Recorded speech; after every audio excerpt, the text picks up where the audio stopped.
얼마 전 기도하면서 제 자신에게 이런 질문을 던져봤습니다.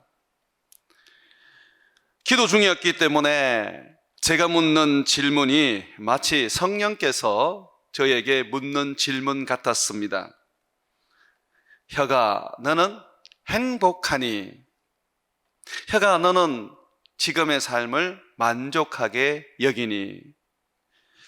이 질문에 있어서 쉽게 행복하다라고 말하지 못했습니다. 또 지금의 삶이 만족스럽다라고도 대답하지를 못했습니다. 행복한 것은 아닌 것 같은데 그렇다고 불행하지도 않았습니다. 만족하지는 못하지만 그렇다고 해서 뭔가 결핍된 것도 아니었습니다.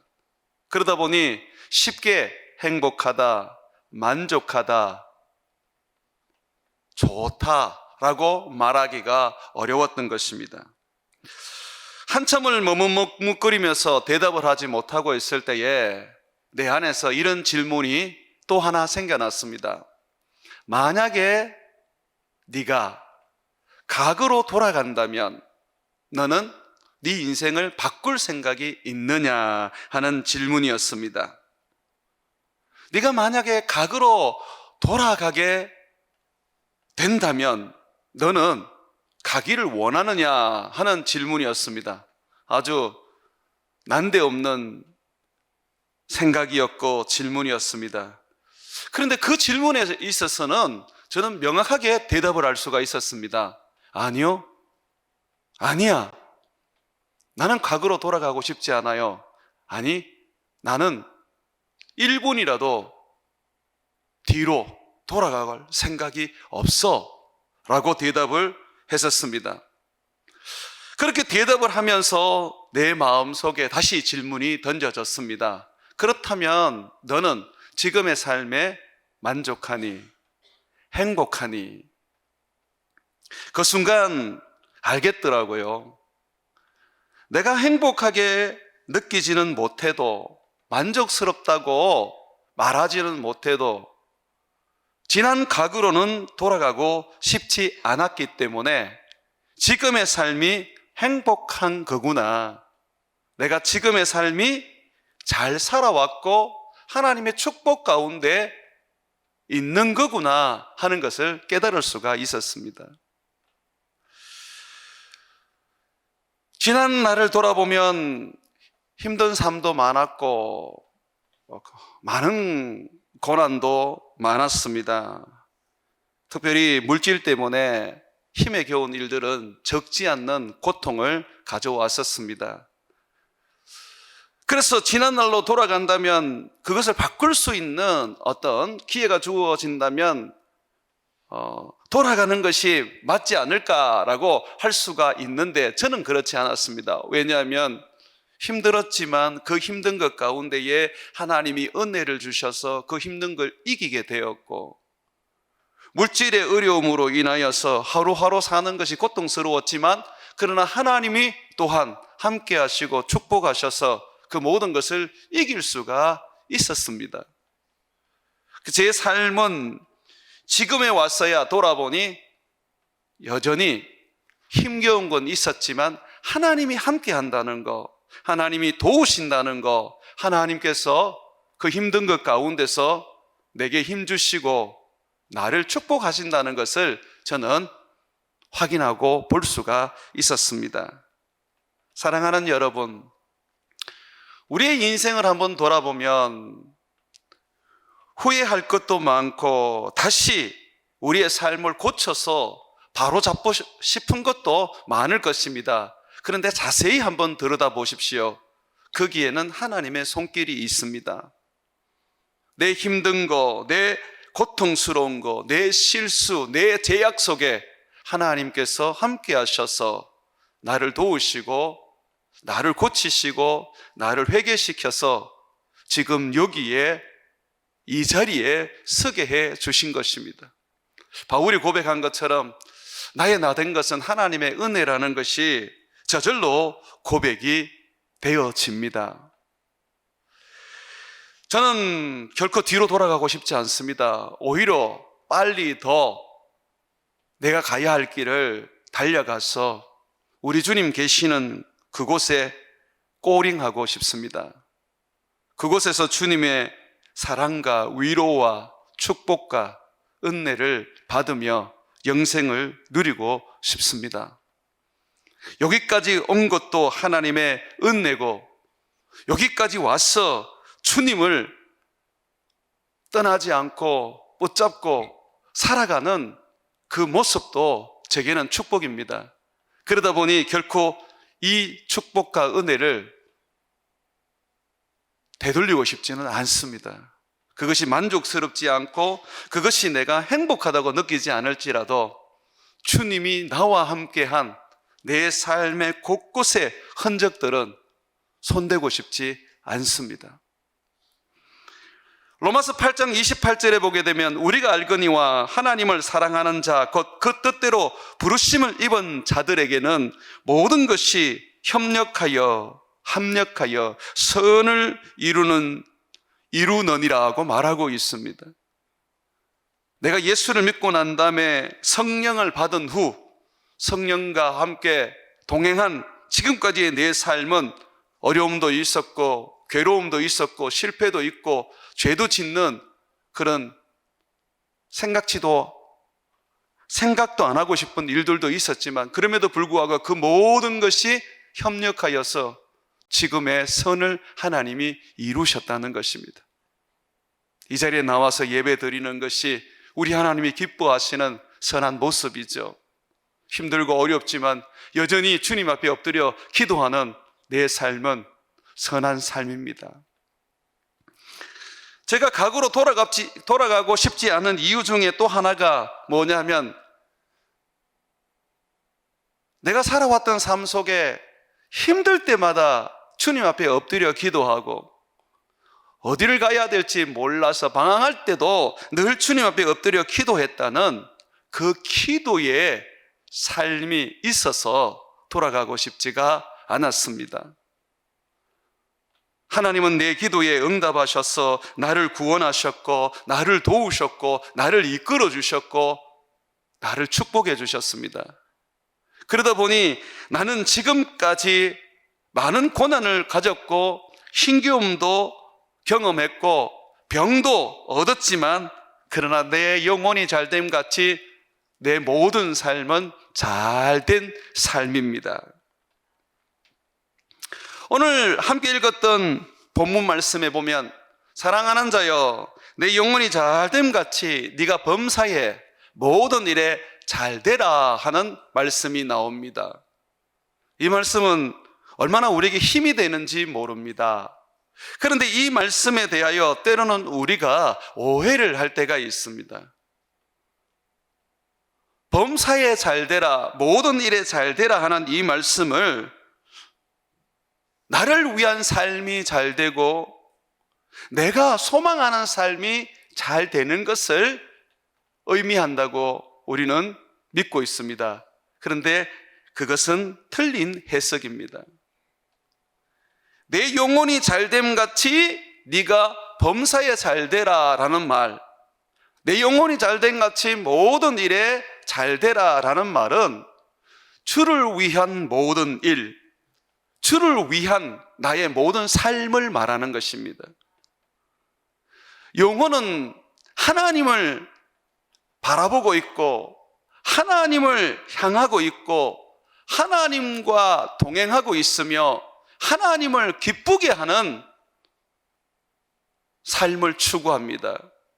그거와 같이 우리의 범사한 모든 일도 하나님을 기쁘게 하고 하나님을 영화롭게 하고 하나님을 위하여 살아가는 삶이어야 합니다. 그것이 잘 되어야 한다는 거예요. 복권 끌고면 복권이 되고 내가 시험 치면 한 번만에 합격하고 뭐든지 내 뜻대로 내 생각대로 되는 것이 범사에 잘 되는 것이 아니라 주님의 뜻대로 주님의 생각대로 주님이 원하는 대로 내가 되어가는 것, 그것이 바로 모든 것이 잘 되는 축복입니다. 여러분, 우리는 예수 그리스도를 믿음으로 말미암아서 이제 더 이상 우리의 삶은 없습니다. 나는 없고 내 안에 예수만이 살아계시기 때문에 나는 예수님의 종으로서 예수님을 위하여 사는 삶입니다. 로마서 14장 7절과 9절에 보게 되면 우리 중에 누구든지 자기를 위하여 사는 자가 없고 자기를 위하여 죽는 자도 없도다. 우리가 살아도 주를 위하여 살고 죽어도 주를 위하여 죽나니 그러므로 사나 죽으나 우리가 주의 것이로다. 이를 위하여 그리스도께서 죽었다가 다시 살아나셨으니 곧 죽은 자와 산 자의 주가 되려 하심이라고 말하고 있습니다. 예수님이 이 땅에 오셔서 십자가에서 죽으시고 또 부활하신 것은 바로 나의 주인이 되기 위한 거라고 말합니다. 나는 예수와 함께 죽었고 나는 예수와 함께 살아났습니다. 내가 죽은 것은 내 인생과 함께 죽은 것이고 내가 살아난 것은 예수님을 위하여 다시 살아난 것입니다. 그래서 우리의 삶의 모든 것은 바로 예수를 위한 삶입니다. 이 예수를 위한 삶이 잘 되는 거, 내 뜻대로 되지 않고 아버지 뜻대로 되는 거, 내가 원하는 길로 가지 아니하고 아버지가 원하는 길로 가는 거, 그것이 잘 되는 인생이라는 것이죠.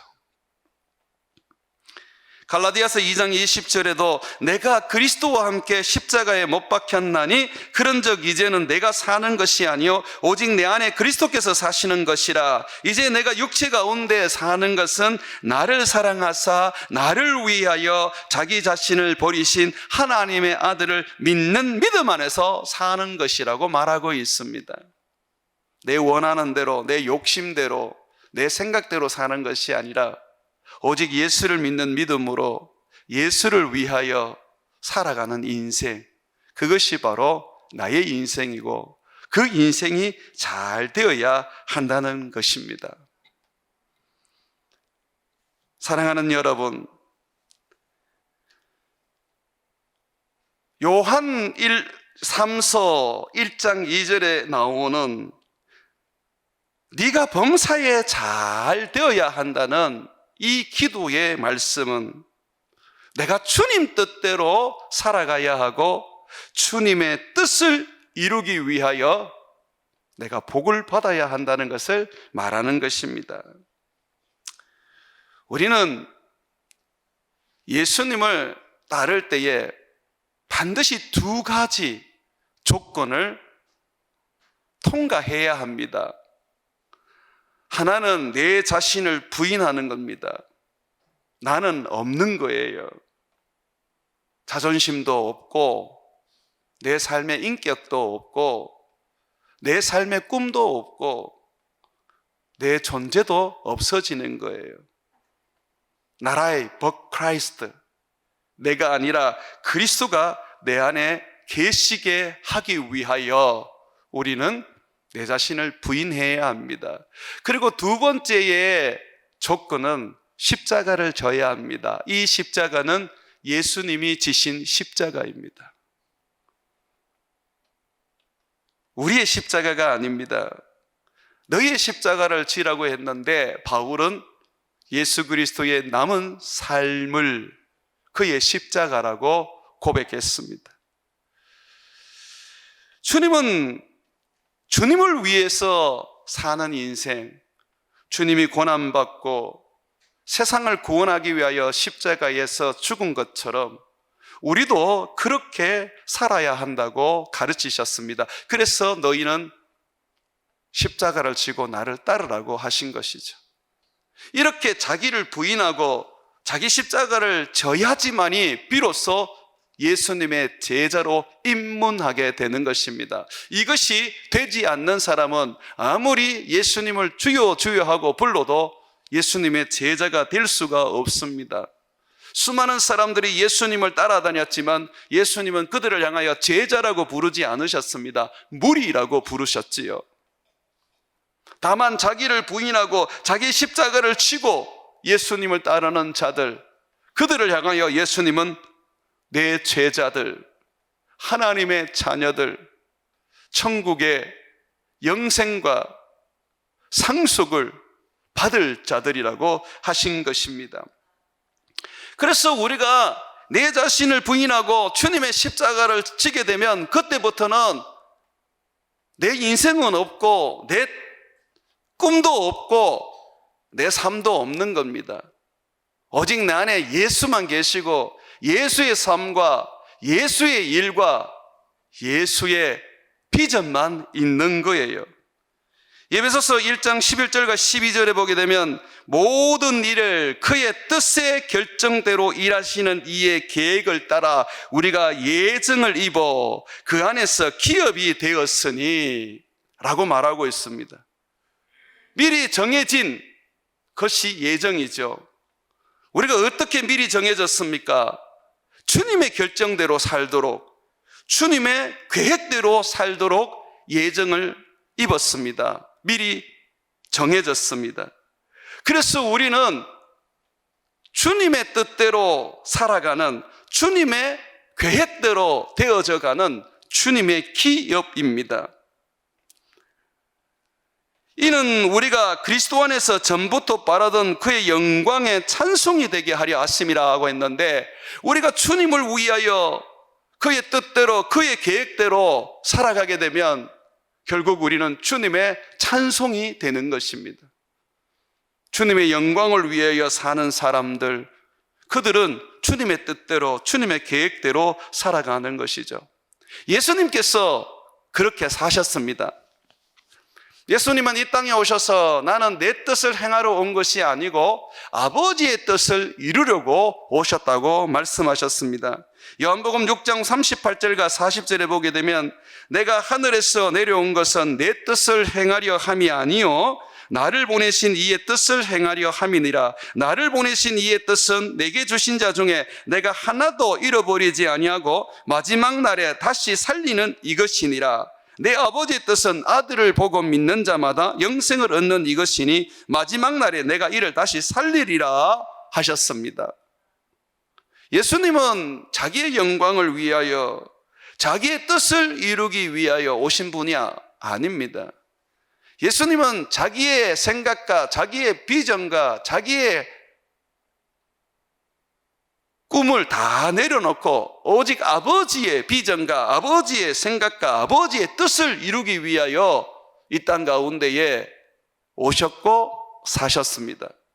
그와 같이 우리도 우리의 꿈과 우리의 삶과 우리의 생각을 다 내려놓고 부인하고 오직 내 삶을 통하여 예수님의 비전과 사역과 꿈과 그의 계획을 이루어야 하는 것입니다.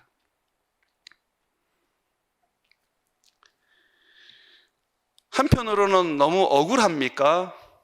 나도 인격인데, 나도 내가 살고 싶은 삶이 있는데 왜 내가 내 마음대로 못 살고 예수님을 위해서 살아야 하나? 라고 여러분들이 불평하십니까? 우리는 죄인이었습니다. 우리 인생대로 살아도 결국은 우리는 그 죄로 인하여 심판을 받고 영원한 지옥의 형벌을 받도록 되어 있는 저주받은 자들이었습니다. 그런데 예수님께서 우리를 위하여 자기를 십자가에 내어주심으로 말미암아 우리에게 영생을 주시고 심판에서 옮겨 생명으로 이동해 주셨습니다. 마귀의 자녀에서 하나님의 자녀가 되게 해 주셨지요. 그래서 우리는 우리에게 영원한 생명을 주시고 복된 삶을 주신 주님을 위해 이 땅에서 주님처럼 주님을 위하여 살아야 합니다. 영원토록 그렇게 살 필요는 없습니다. 왜냐하면 우리가 천국에 가게 되면 그때부터 우리는 우리에게 주어진 우리의 삶을 영원토록 행복해하며 기뻐하며 마음껏 살 것입니다. 그러나 다만 이 땅 가운데 있는 것은 주님께 보냄받은 자들이기 때문에, 주님의 종으로 이 땅 가운데 사는 자들이기 때문에 내 삶이 아니라 주님을 위하여 살아야 하는 것이죠.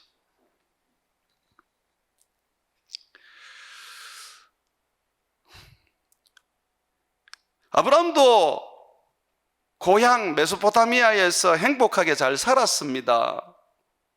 그러나 주님은 그에게 새로운 땅, 한 번도 가보지 못했던 외국 가나안 땅에 들어가서 거기서 복에 거는 구원의 통로가 되라고 말씀하셨습니다.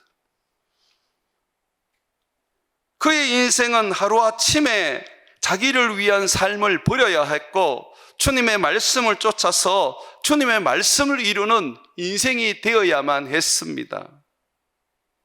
그런데 그는 정말 주님이 원하는 대로 부모, 형제, 고향을 버리고 하나님이 말씀하신 가나안 땅에 가서 예배를 세우고 하나님이 살아계심을 증거하고 보여주었습니다. 그래서 그는 어떻게 되었습니까? 지금 우리의 믿음의 조상이 되었고, 그는 천국에서 영생을 누리며 자기에게 주어진 인생을 마음껏 살고 있습니다. 이 땅에 살아가는 우리의 삶은 내 삶이 없습니다.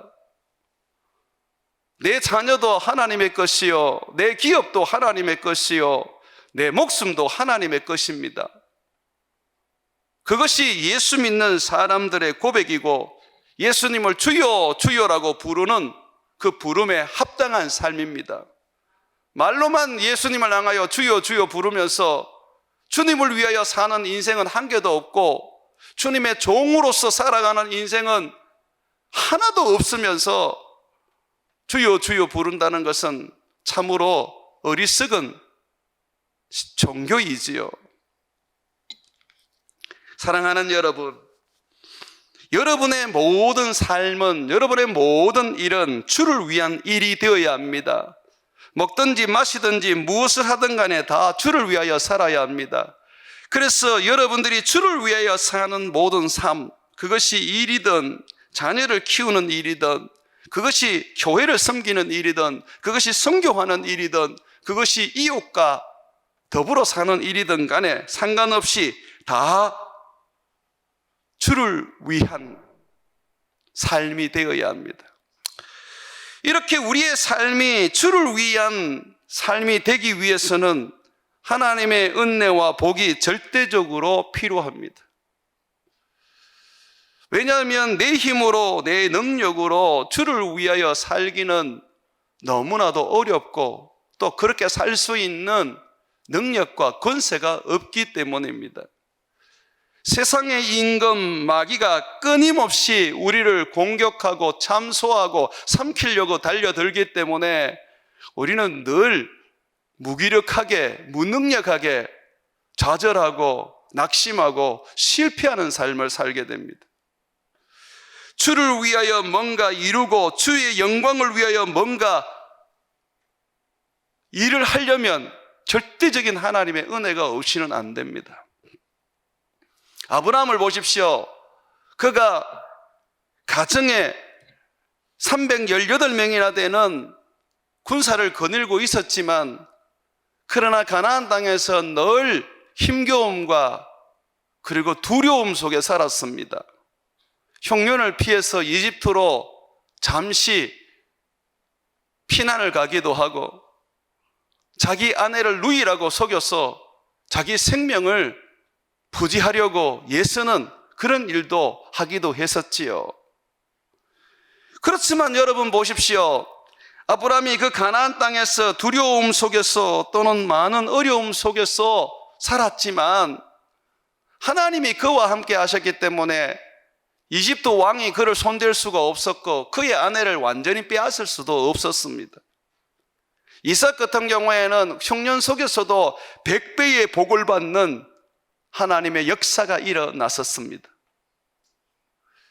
하나님은 우리를 자기의 자녀로 부르셔서 이 땅 가운데 주를 위하여 살게 하시려고 우리를 이 땅에 보내셨습니다. 그런데 주님은 그냥 보내지 않으셨습니다. 하늘의 문을 열어 신령한 복을 주시고 성령을 보내어 하나님의 능력으로 살게 하시고 말씀을 주셔서 그 말씀으로 세상을 이기게 해 주신 것입니다. 그래서 우리는 모든 일에 잘 되기 위해서는 하나님의 복이 절대적으로 필요합니다. 요셉을 보시면 여러분 알게 될 겁니다. 요셉이 형들에게 미움을 받아서 이집트의 노예로 팔려갔을 때에 하나님이 그에게 복을 주시고 그가 하는 것마다 형통하게 하셨기 때문에 결국 그는 이집트의 총리가 되었습니다. 동서고금의 역사 속에서 노예로 팔려갔던 다른 민족의 사람이 이렇게 총리가 되는 일은 거의 없습니다. 그런데 요셉은 당시의 최고의 제국이라고 할 수 있는 이집트의 총리가 될 수 있었던 이유는 무엇입니까? 노예로 팔려갔지만 하나님이 그에게 복을 주셨고 하나님이 그에게 은혜를 주셨고 하나님이 그와 함께 하셨기 때문에 그가 형통하여 잘 되는 인생을 살았던 것입니다.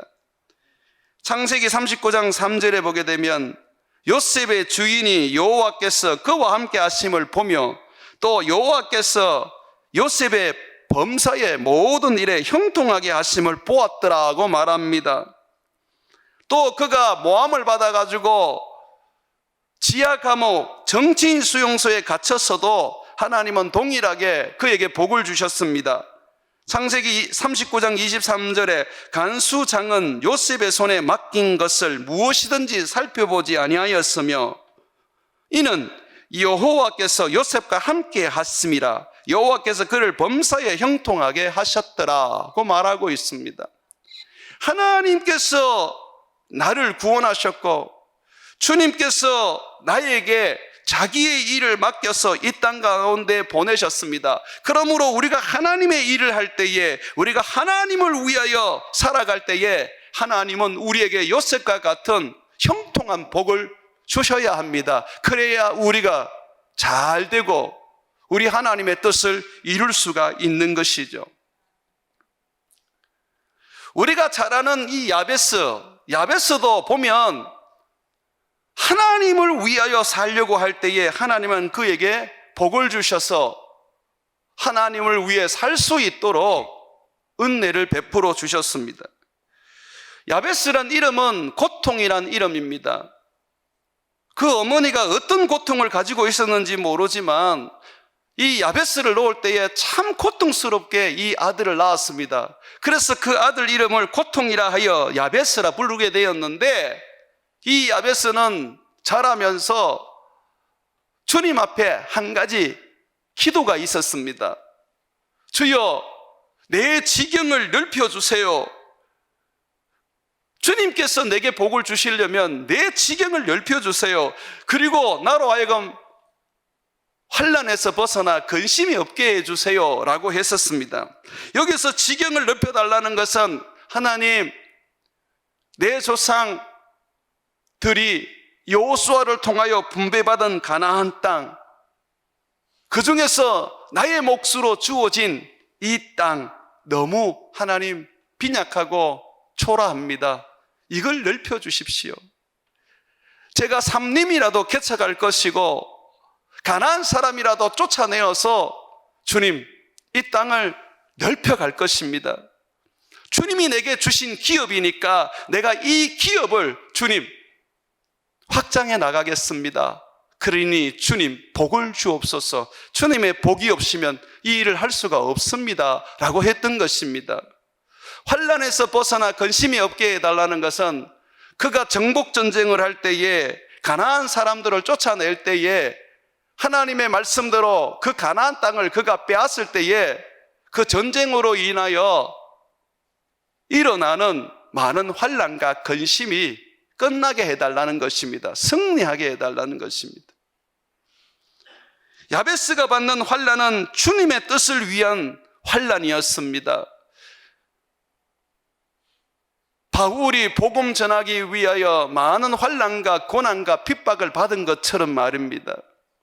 스데반이 복음을 전하다가 돌 맞아 죽은 것처럼 말입니다. 주를 위하여 그가 환난을 당하고 주를 위하여 고난을 당할 때에 주님 내게 복을 주셔서 그 환난과 고난에서 벗어나게 해달라고 했던 것입니다. 그랬더니 하나님이 그에게 복을 주셔서 그의 지경을 넓혔을 뿐만 아니라 더 이상 전쟁이 일어나지 않고 평화롭게 살 수 있도록 하나님께서 환난에서 벗어나 근심이 없게 해주셨던 것입니다. 사랑하는 여러분, 하나님은 어떤 극한 상황 속에 우리가 놓여 있든지 간에 상관없이 우리가 거기에서 하나님의 일을 하게 되면 하나님은 반드시 축복하시고 은혜를 베푸시고 하나님의 뜻을 이루는 우리에게 능력을 주십니다. 지금 미얀마는 내전으로 인해서 무척이나 어려운 중에 있습니다. 물가도 얼마나 올랐는지 사람들이 먹고 사는 게 보통 어려운 게 아닙니다. 하루에 전기는 4시간도 잘 들어오지 않고 기름을 구하려고 그래도 하루 종일 줄 서서 그저 조금 구할 수 있을 정도입니다. 그런데 거기에 교회를 세우고 선교를 하는 우리 김영민 목사님, 지금 목사님은 예배당을 넘어서 학교를 건축하고 있습니다. 전쟁 중에 학교를 건축한다는 것이 너무 어렵습니다. 건축 자재를 구하는 것도 보통 어려운 게 아닙니다. 그런데도 불구하고 벌써 70% 이상의 이 건물을 완공을 했습니다. 곧 있으면 다 짓게 됩니다. 어디에서 이렇게 후원이 들어오고 어디에서 이렇게 건축 자재가 들어오는지 그도 잘 모릅니다. 중요한 것은 하나님의 일을 했더니 하나님이 그 일을 이루시더라는 겁니다. 뿐만 아니라 제가 작년이죠, 그 미얀마 가서 농사 학교를 세우고 농사 기술을 가르치고 거기에 젊은이들에게 한 손에는 먹고 사는 기술, 한 손에는 성경, 양손잡이 크리스찬 만들어서 미얀마를 다시 일으킬 수 있는 주의 군사들 만들겠다고 말씀했지 않습니까?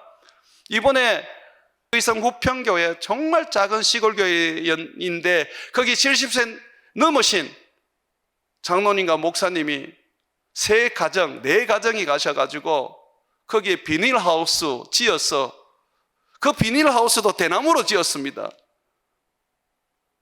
자재가 없었어. 비닐하우스 지어서 비닐하우스 기술 전해주고 한국 기술 가르쳐주고 우리가 보낸 관리기 2대 조립해서 어떻게 사용하는지, 그리고 고장나면 어떻게 고쳐야 하는지 그 전부 다 얘기해주고 왔습니다. 4월 꼬박 비닐하우스를 지었는데 비행기 타는 시간까지 비닐을 마지막으로 덮어 씌우기가 어려웠습니다. 그래서 이 일이 끝을 못 봤는데 비행기가 저녁으로 딜레이가 된 거예요. 그래서 이 비행기가 딜레이 되면서 마지막 비닐 씌우는 것까지 다 전수하고 그리고 부랴부랴 식지도 못하고 비행기를 타고 한국으로 오셨습니다. 여러분 보십시오. 내전이 있든 전쟁이 있든 그게 어떤 가난함과 두려움과 문제가 있든 상관없이 하나님의 일을 하게 되면 그 모든 일은 잘 될 수밖에 없습니다. 우리 교회가 그렇지 않습니까? 이 김천에 하나님이 잃어버리고 유린하는 양들을 구원하고 땅끝까지 선교하기 위하여 이 교회를 세워주셨습니다. 우리는 그 일에 마음을 다하여 헌신했고 주님을 따라왔습니다. 그랬더니 주님께서 지금의 교회로 만드시고 하나님이 우리를 축복하여 복된 인생들 살고 있지 않습니까?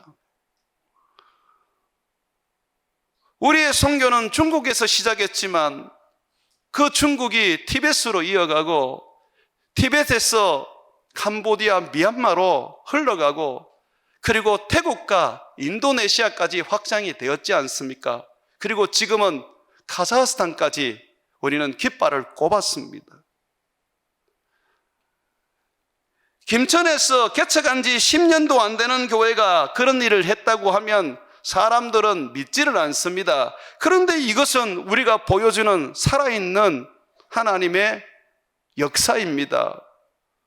우리 교회를 보면 모든 일이 잘 됐다는 것을 우리는 고백할 수 있습니다. 어떻게 해서 우리가 잘 됐습니까?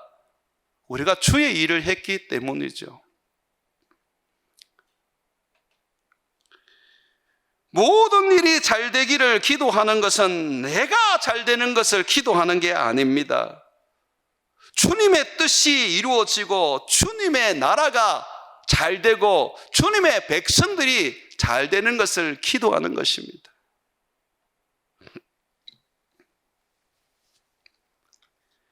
저의 꿈은 이제 제가 은퇴하기 한 10년 정도 남은 이 기간 동안 지금의 우리 청년들에게 이 교회와 또 이 교회 건물과 우리가 확장하고 우리가 거기에 깃발을 꼽은 선교지까지 다 위임하고 물려주고 조용히 사라지는 것입니다.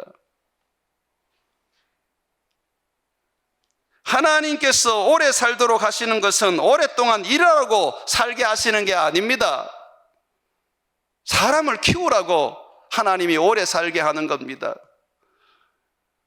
어느 단체든지 간에 사람을 키우지 못하고 그저 자기 혼자 열심히 일을 하게 되면 결국은 어느 날 그 단체는 다 죽게 되어 있는 것입니다. 인류 역사 속에서 100살, 200살 사람들이 살지 못했어도 50살도 제대로 살지 못했어도 그 문명이나 그 문화가 찬란하게 대대로 이어진 나라들을 보면 항상 사람을 키웠습니다. 우리는 주님을 위하여 산다고 할 때에, 주의 일을 한다고 할 때에 사람을 키우는 데에 목숨을 걸어야 합니다.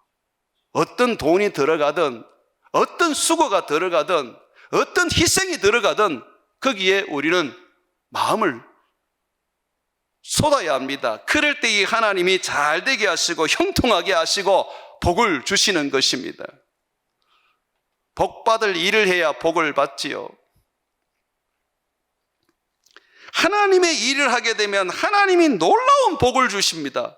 그 놀라운 복을 하나님이 주시게 되면 그 옆에 가만히 있기만 해도 거기서 떨어지는 부스러기도 얼마나 크게 내게 큰 복이 되는지 모릅니다.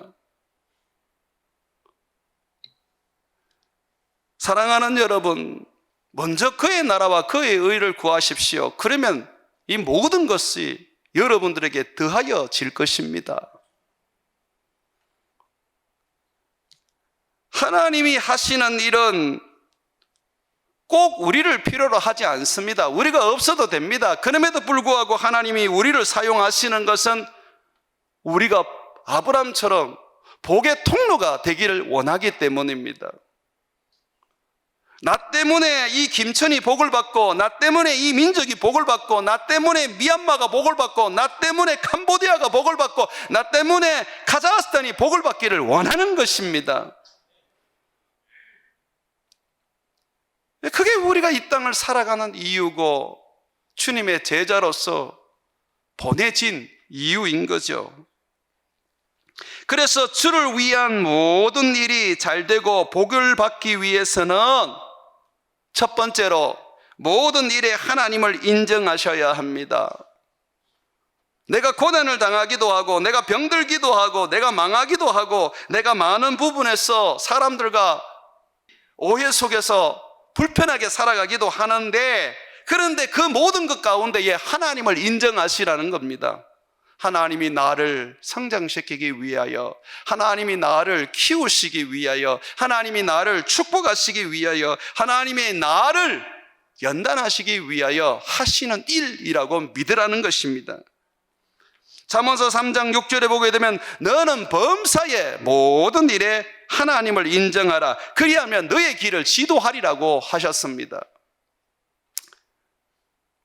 어떤 분이 제게 연락이 왔어요. 목사님, 누가 시험에 들었는데 목사님이 좀 만나서 좀 도와주세요 라고 하더라고요. 알겠습니다 하고 제가 이제 그분을 만나려고 하나님 앞에 엎드려 기도하는데 주님이 나에게 그런 음성을 주세요. 너는 그 사람을 만나지 마라. 내가 그의 믿음을 연단하고 시험하기 위하여 이 일을 행하였다. 너는 거기에 대해서 일절 손을 대지 마라. 그렇게 말씀하시는 거예요. 그럴 때는 저는 아무것도 하지 않습니다. 왜냐하면 하나님은 우리의 신앙을 연단하시고 우리의 신앙을 재어보시고 우리의 신앙을 시험하시기 위하여 사단을 붙이기도 하고 사람들의 말로 마음이 상하게도 하고 어떤 일을 통하여서 그거로 인하여 자기도 모르게 막 분이 일어나도록 만드십니다. 그러면서 주님 보시는 겁니다. 네가 이것도 견딜 수 있느냐? 욥은 자식이 다 죽고 그의 기업이 다 망하고 병까지 들었는데도 나를 버리지 않고 끝까지 기도하면서 나를 바라보았다. 너도 그렇게 할 수 있느냐? 라면서 주님께서 지금 시험하시는 겁니다. 그러다 보니까 내가 가서 권면하고 내가 가서 위로하고 내가 가서 거기에 대해서 뭐라고 말하는 것을 하나님이 원하지 않는 거예요. 너는 중매쟁이에 불과하고 너는 양들에게 꼴을 먹이는 목동에 불과하다. 네가 왜 주인 노릇을 하는 거냐? 성경에 말하기를 너희를 가르칠 자가 이제는 필요 없다고 하지 않느냐? 성령께서 알게 하고 깨닫게 하고 말씀하시고 인도하신다고 하지 않느냐? 하나님이 그를 이끄시고 그를 가르치고 그를 시험하고자 하는데 네가 왜 뛰어드느냐? 라고 하시는 겁니다. 요셉은 하나님의 은혜 속에서 종살이도 이겨내고 감옥살이도 이겨내고 난 다음에 비로소 하나님을 인정하게 되었습니다. 형들이 자기를 노예로 이집트에 팔았지만 그것은 하나님의 손길이었다는 것을 그는 깨닫게 되었습니다. 그래서 형들을 만났을 때 뭐라고 말했습니까? 형님들, 나를 종으로 팔았다고 해서 걱정하지 마십시오. 하나님이 생명을 구원하시려고 나를 당신들보다 먼저 보냈습니다. 여러분이 판 게 아니고 하나님이 나를 보내신 것입니다. 하나님이 큰 구원으로 당신들의 생명을 보존하고 당신들의 후손을 세상에 두시려고 나를 당신들보다 먼저 보내셨습니다. 그러므로 나를 이리로 보내는 당신들이 아닙니다. 하나님이십니다. 그리고 하나님은 나와 함께 하셔서 나를 바로에게 아버지로 삼으시고 그의 온 집에 주로 삼으셔서 애굽 온 땅의 통치자가 되게 하셨습니다. 하나님이 하셨습니다. 라고 했던 것입니다. 사랑하는 여러분, 하나님이 우리를 때로는 배부르게도 하시지만 배고프게도 하십니다. 하나님이 때로는 우리를 성공하게도 하시지만 실패하게도 하십니다. 하나님이 때로는 우리를 건강하게도 하시지만 병들게도 하십니다. 하나님은 그걸 통하여 우리를 달아보십니다. 우리의 믿음을 말입니다. 바울은 이렇게 고백합니다. 빌립보서 4장 12절과 13절에 보게 되면 나는 비천에 처할 줄도 알고 풍부에 처할 줄도 알아. 모든 것 곧 배부름과 배고픔과 풍부와 궁핍에도 처할 줄을 아는 일체의 비결을 배웠노라. 내게 능력 주시는 자 안에서 나는 모든 것, 배고플 때도 배부를 때에도 고난을 받을 때도 즐겁고 행복할 때도 나는 하나님을 섬기며 그의 일을 할 수 있다라고 했습니다. 하나님을 인정하십시오.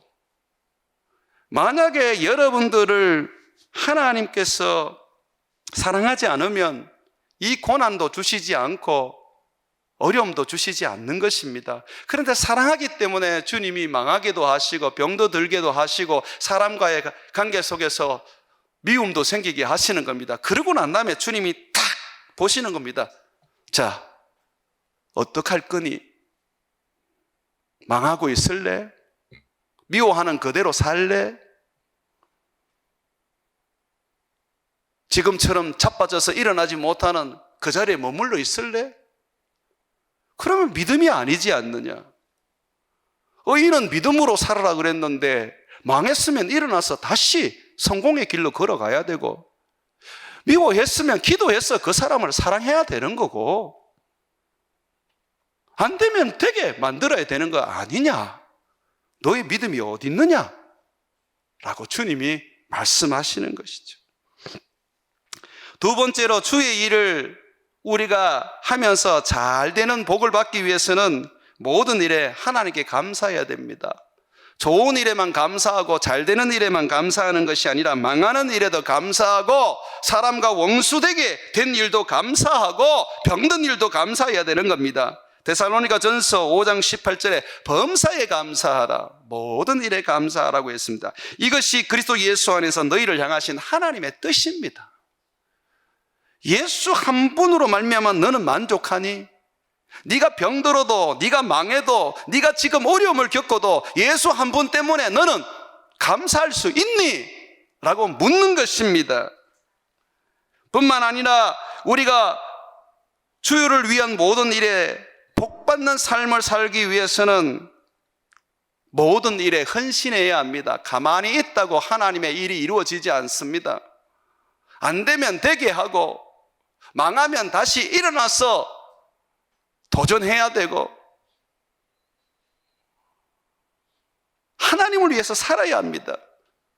미국에서 개척하려고 했을 때에 예배당 다 만들어 놓은 공장에서 사람이 죽었다는 이야기를 들었습니다.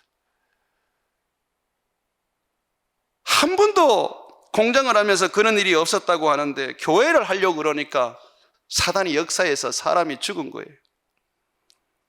같이 개척하기로 한 장로님도요, 이건 하나님이 하지 마라 하는 일인지, 또 이 개척을 하다가 사람이 지금 공장에서 죽으니까 앞으로 어떤 더 어려운 일들이 생길지 두려웠던 거죠. 저도 하나님 앞에 엎드려 기도했습니다. 그랬더니 하나님이 제게 주시는 말씀이 딱 하나였어요. 죽는다고 해서 하나님의 일을 중단할 수 있겠느냐? 사람 죽는 것이 내 뜻을 막을 이유가 되느냐? 이것이 주님의 일이라면 어떤 일이 일어나더라도 망하든 죽든 병들든 상관없이 우리는 주를 위하여 달려가야 하는 것입니다. 이것이 헌신입니다. 헌신. 또한 우리가 하는 주를 위한 모든 일에 복을 받으려면 반드시 고난을 받아야 합니다. 왜냐하면 주를 위한 일은 좁은 문을 통과해야 되기 때문입니다. 마태복음 7장 13절과 14절에 보게 되면 좁은 문으로 들어가라, 멸망으로 인도하는 문은 크고 그 길은 넓어 그리로 들어가는 자가 많고 생명으로 인도하는 문은 좁고 길이 협착하여 찾는 이가 적음이라고 말하고 있습니다. 예수 믿는 게 좁은 길이에요. 주님의 뜻대로 살고 주님의 계획을 이루는 것은 좁은 길이에요. 얼마나 힘들고 어려운지 몰라요. 양아진에 가보십시오. 거기는 선교사들 모여 있는데 한국에 와서 복음을 전하면서 정말 많은 젊은 선교사들이 죽었습니다. 풍토병으로 죽고 또는 원인 모르는 병으로 죽고, 나이가 20대 중반도 안 되고 30대도 안 된 사람이 수두룩했습니다. 그게 좁은 길이에요. 기복주의가 우리의 신앙이 아니고요, 내 삶이 잘 되고 형통하는 것이 그것이 잘 되는 게 아니고, 주님의 일이 잘 되기 위하여 때로는 내가 죽기도 해야 되고, 주님의 일이 잘 되기 위해서는 때로는 내가 망하기도 해야 되고, 주님의 일이 잘 되기 위해서는 내가 병들기도 해야 되는 거예요. 예수를 믿는 거나 다른 종교를 믿는 거나 다를 바 없는 그런 모습은요, 잘못된 신앙입니다. 바울을 회심시키고 구원하기 위하여 그 능력의 사람 스데반이 순교를 당했습니다. 베드로를 곳곳에 선교사로 보내기 위해서 그와 함께 살았던 동료 야고보가 헤롯에 의해서 순교를 당했습니다. 하나님은 그렇게 하시는 분이에요. 죽는 것이 잘 되는 일이고 망하는 것이 잘 되는 것이고, 주님의 뜻을 이루기 위해서는 사랑하는 가족도 잃는 것이 잘 되는 길이라고 말하고 있습니다. 내가 살아도 주를 위하여 사는 것이고 죽어도 주를 위하여 죽는 것이고, 교회가 존재해도 주를 위하여 존재하는 것입니다. 마지막으로 모든 일에 잘되고 복을 받기 위해서는 기도밖에 없습니다. 빌립보서 4장 6절에 보게 되면 아무것도 염려하지 말고 다만 모든 일에 기도와 간구로 너희 구할 것을 감사함으로 하나님께 아뢰라고 말하고 있습니다. 주님의 일은요, 몸으로 하기 전에 기도로 해야 돼요. 제가 요즘 보면 기도는 안 하고 자꾸 뭔가 일 저지르고 자꾸 뭔가 모여서 뭘 하려고 하는데 그거 다 안 됩니다. 영의 일은 영으로 하셔야 됩니다. 기도에 여러분들이 무릎을 꿇어 보십시오. 하나님이 일하십니다. 예레미야서 33장 1절과 3절에 한번 보십시오. 내가 누구냐? 일하는 하나님, 일을 성취하는 하나님이라 그러지 않습니까? 기도하십시오. 기도로 안 되면 부흥도 안 되는 겁니다. 기도로 안 되면 그 교회는 안 되는 겁니다. 기도로 교회를 좀 섬겨 보십시오. 기도로 교회를 좀 부흥시켜 보십시오. 기도하는 사람은 하나님이 움직여 줍니다. 모든 일이 잘 되기 위해서는 기도하십시오. 기도 외에는 답이 없습니다. 사랑하는 여러분, 뭔가 하려고 하시거든 무릎부터 꿇고서 하나님을 찾고 하나님의 도움을 구하고 하나님의 은혜와 복을 찾는 저와 여러분 되시기를 주의 이름으로 축원드립니다.